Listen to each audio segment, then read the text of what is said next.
Hi, and welcome again to One Big Thing, a KAC legislative update. This week's big thing is preemption. As you may recall from last year, we had House Bills 2446 and 2447 that dealt with preemption. Preemption, as a reminder, is when the state government or the federal government takes over an issue and forbids local governments from being involved in the decision making on that particular issue. At KAC, because we support local control, we generally oppose preemptive legislation.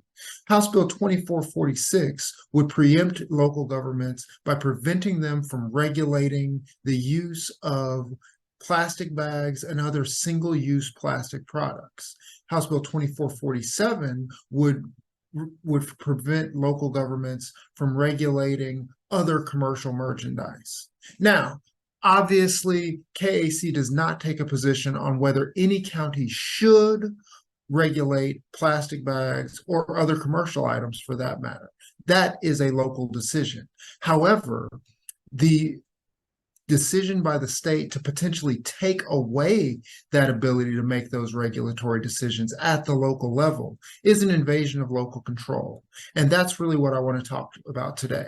Local control is important to KAC and important to you as county leaders because local control is critical to being able to address the needs of those in your communities. Local control is so important because while it may take months to get a piece of legislation through the Kansas legislature, a concerned citizen can call the county commission and possibly get on the agenda as soon as the next week or two to have their concern addressed.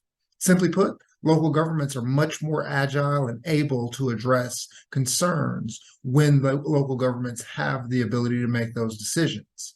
When, however, local governments are preempted from those decisions, as House Bill 2446 would do with regard to plastic bags and other single-use containers, or as House Bill 2447 would do with regards to consumer merchandise, that is something that concerns KAC. Again, it's not a matter of whether or not local governments should regulate those items. It's more a matter of local governments should have the ability to regulate those items if their constituents and their communities wish for them to do so. House Bill 2446 will be heard in the Federal and State Affairs Committee on Tuesday. KAC will be testifying in opposition to House Bill 2446 for the reasons that I just stated, because we oppose any invasion on local control. Again, local control is a foundational principle of the Kansas Association of Counties, and we stand opposed to invasions of local control, regardless of what the topic area is. If you'd like more information on local control and preemptive legislation, continue to follow this space. And as always, until next time, this has been One Big Thing.